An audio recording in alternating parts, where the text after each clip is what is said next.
กำนี้กำลังขนทรายมา ใส่เจดีย์ก็จะให้ปักเจดีย์ทรายกันในวันมหาสงกรานต์นี่ก็ท่านอาจารย์พระมหาสมชาย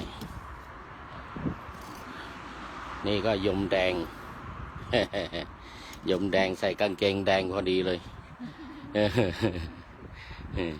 ยมแดงนามสกุลอะไรนะฮะ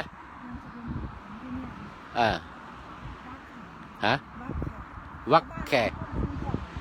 บุญนามสกุลไทยบุญผ่อง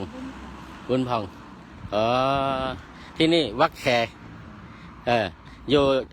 ที่เมืองไทยอยู่จังหวัดอะไรอุดรธานีอำเภอหนองหานหรือเปล่าคำชะโนดคำชะโนดได้ยินชื่อ คำชะโนดนี่นะ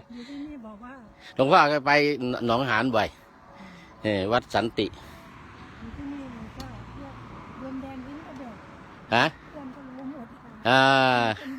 วินเดอร์แบกหมายถึงว่าบ้านอยู่วินเดอร์แบกไปเพื่อนก็จะรู้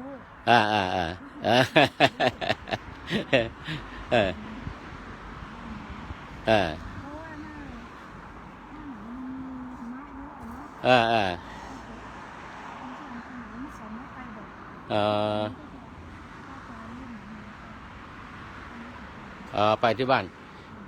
วันนี้รถมันเต็มเลยไม่ได้ไปท่านอาจารย์สมชายไปฮะหิมะยังมีเหรอโอ้ยังมีหิมะตกอยู่ตรงนี้เขาเล่นกัน